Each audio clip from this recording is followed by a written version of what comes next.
through the sound barrier. The first time ever in level flight. I'm going to step off the limb now. That's one small step for man, one giant leap for mankind.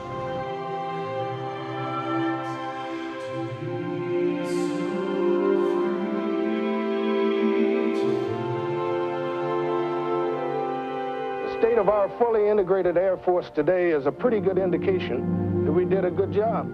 But that doesn't mean that the future will be a rose garden, or that there will not be other obstacles to overcome. Freedom must be repurchased by every new generation.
Born of a Dream tells the stories behind the early years of powered flight and how one idea has impacted the entire world.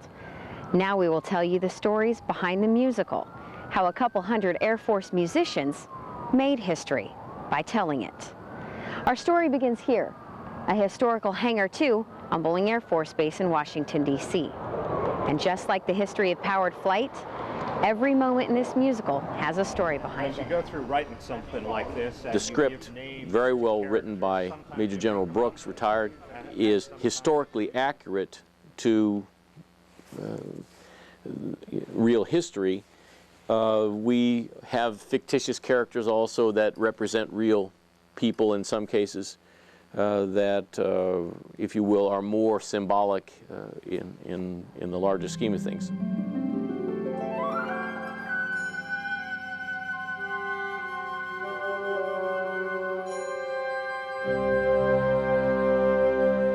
How do we put this together? We're looking at, first of all, developing a general storyline based upon celebrating 100 years. And does that mean then that we take a historical approach? Does it mean that we want a sequence in time approach? Do we want to focus on one aspect of man's powered flight? Do we want to focus on the Wright brothers? Or do we want to do a little bit of all of that, which is what we ended up doing? And then once the storyline was agreed upon, some of the songs were driven by what was happening in the story, and some of them came as a direct result of what the story was going to do. And we also then pay attention to things like, okay, well, if this scene has a song that is upbeat, this one may be not quite as upbeat, but this one over here needs to be a ballad. And then we just got together and tossed about thematic material and lyric ideas, and one thing built on another, because we kind of knew what the scenes needed to do and what the song needed to say, and just took it from there.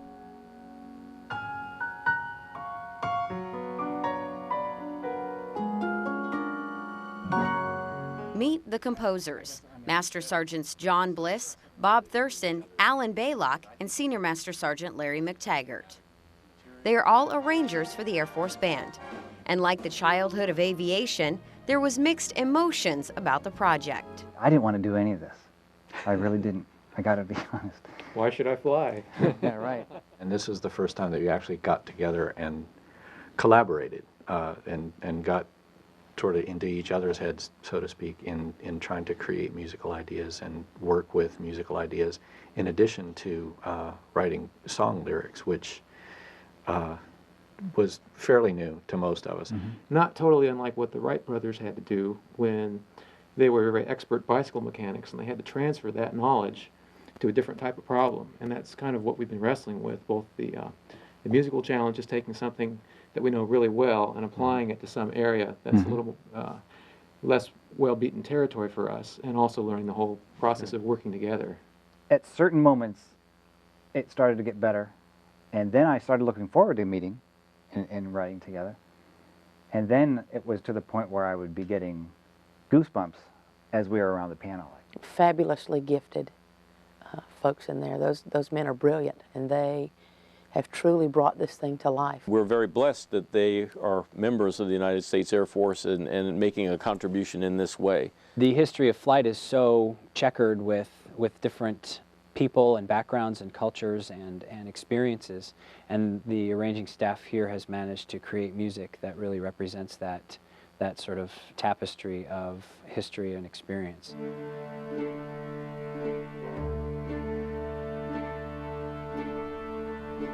That one, I think, more than any of the other tunes, actually tells a story, and it crams in a genuine historical narrative. You could read those lyrics without hearing the music and actually learn something from it in terms of actual historical events with real people that really did take place, and yet it's been turned into a poem and set to music that in a way that, you know, your foot's going to tap, and you might walk out of there not realizing that you've learned something, but you did, and you were entertained to boot.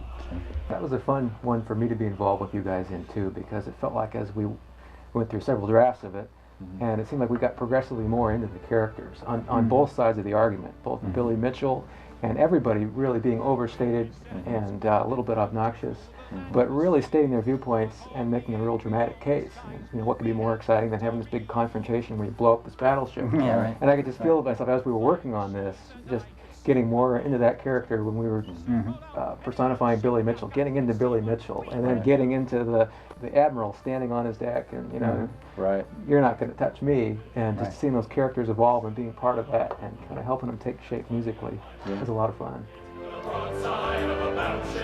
So I'll be waving me cap to you and standing right here on me deck. There was a line in there about how Billy Mitchell is arguing that the future of combat is in the air. We were trying to say that poetically because, first of all, it has to scan, it has to rhyme, but we also had to put it in a way that acknowledged the contributions of the other services. It was important to us that we outline the character without and show, if you will, the discussion that went on between our earliest colleagues about air power and its effect and its potential and all that sort of thing, without taking pot shots at anyone. And there was a line in there that could have been received offensively, and we said no, we think it's more important that we change that, and so they came up with, The higher your contraptions go, the harder they hit the ground. There you go. All right, right.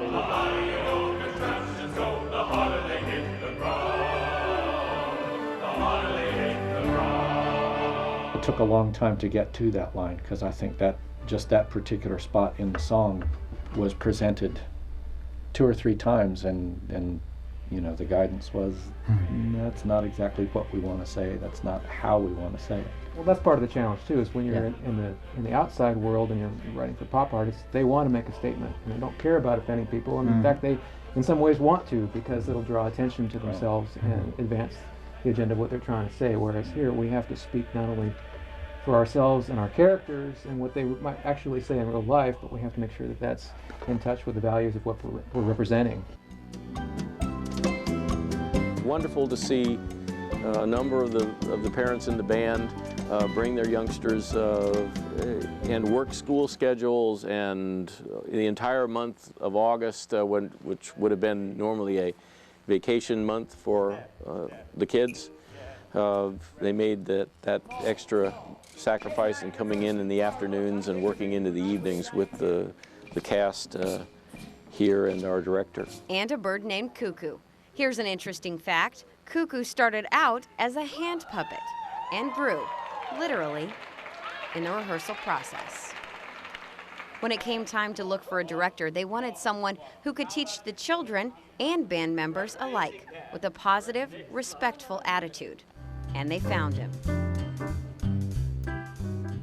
I have an overall picture of everything that's going to be happening, so I'm keeping in mind, oh, the set is going to move this way, the lighting is going to happen this way, the orchestra is going to be doing this, the cast will be doing, and I have a good idea of what the big picture is going to be.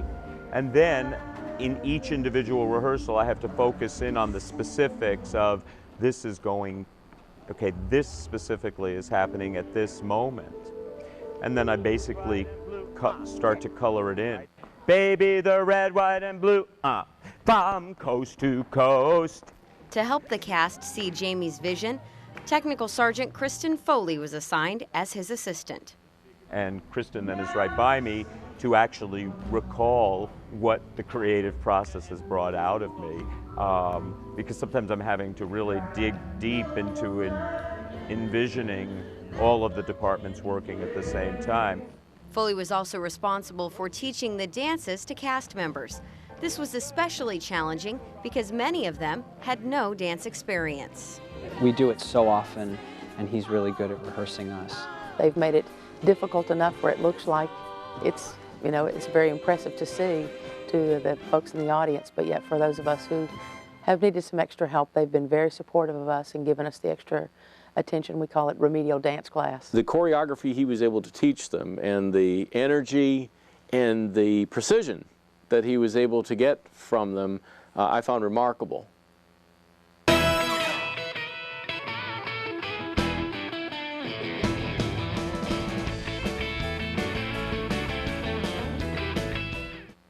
Started up in the makeup room, and we would just walk around being old men and messing with people and just being silly. Sure. It wasn't until the makeup that Terry came out of me. I didn't realize I was going to do that. It just helped me become Terry. I felt more comfortable as an old man, I think, because of my short, crooked little body. Felt good to be the first Terry Simpson. The originator. They told me to come here. Where am I supposed to go now? Let's hear it now, President. What's all this about this rap? Supposed to be doing some kind of rap. As the actors were trying to become older men, the composers were trying to figure out what it was like to be a pilot. None of them had ever flown a plane before. So we had to imagineer a little bit. We talked with some pilots. We worked with guys who gave our folks a perspective of what it was like. And that ain't nothing like it feel. There's nothing like this feel that you have when you're roller coastering through the air, so to speak. Get me up this runway, come on tower, what you say? Put me on your radar, get me up in the air. A wonderful, if you will, comedy that comes from that moment with the three supposedly older retired pilot types now becoming rejuvenated by the very thought of flying. But the real comedy took place rehearsing for the scene. He was great at bridging the gap between probably what he's used to and working with us. Microphone stand, in and up, and you move down, and. Okay, I know what's going on here. Yeah. We can't get it, so you're gonna dumb it down for us. Step, and knee, and knee, and knee, knee. And without Kristen there to really help out and, you know, take us aside every day and say, okay, do we remember what we did? And then go through it, then I think we would have been sunk without that.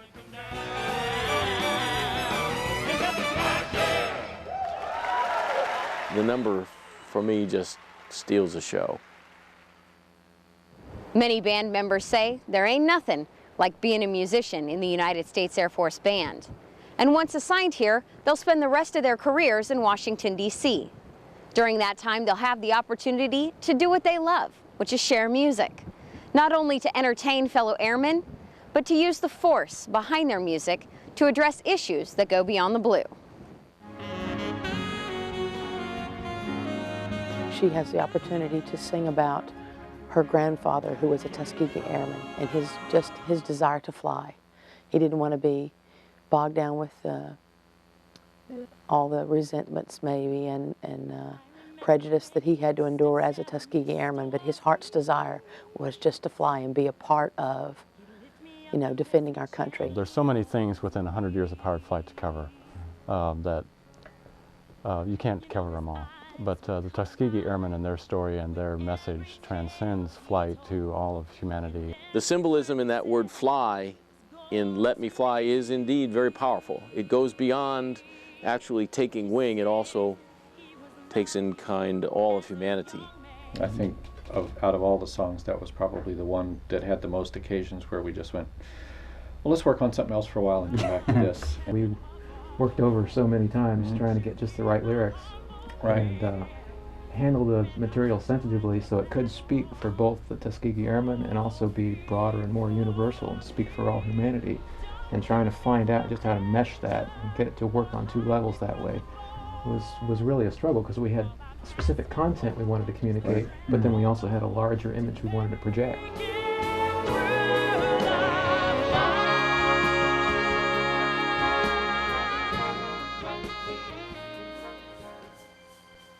I hope the audience takes away the same kind of change that Scott Gibson, my character, goes through. People in the audience might not necessarily not like to fly, which is my character at the beginning of the show, but they might find a better understanding for the significance of the development of powered flight and how important it was to so many people as it went through the progressions of developing into what we know now. We were here for the audience to come away with just an idea of the scope of flight and how amazing it is. It's something that we all do every day now, and we take it for granted, but just that man can now fly, and it's not been that long really in terms of history. I think we were able to give that to the audience, you know, and allow them to come away with that.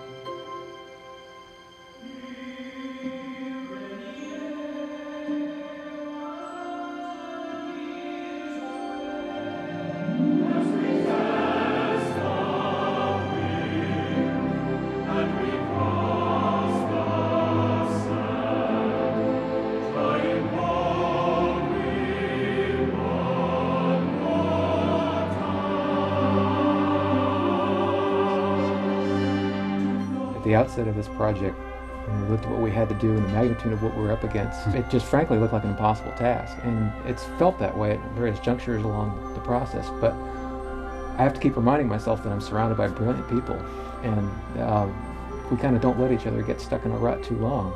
And just to work with these guys and get inside their minds and see how they approach creative problems has been a tremendous experience. And I think we've come up with something that was just way beyond anything we might have initially expected and imagined. I would have been so mad and so disappointed if I hadn't been a part of this, because I think it's really great. The amazing thing to me is just how good these people are on a daily basis in a zillion different ways that you just never knew about them. That approach, underlined even more for me, is the professionalism in this group of musicians here, this group of airmen, and all of the airmen that they represent in their various specialties across the United States Air Force. It's been amazing to me. Every month something happens in my job here with the Air Force Band that I never thought was going to happen as part of my job. It blows me away that this is what I get to do for a living.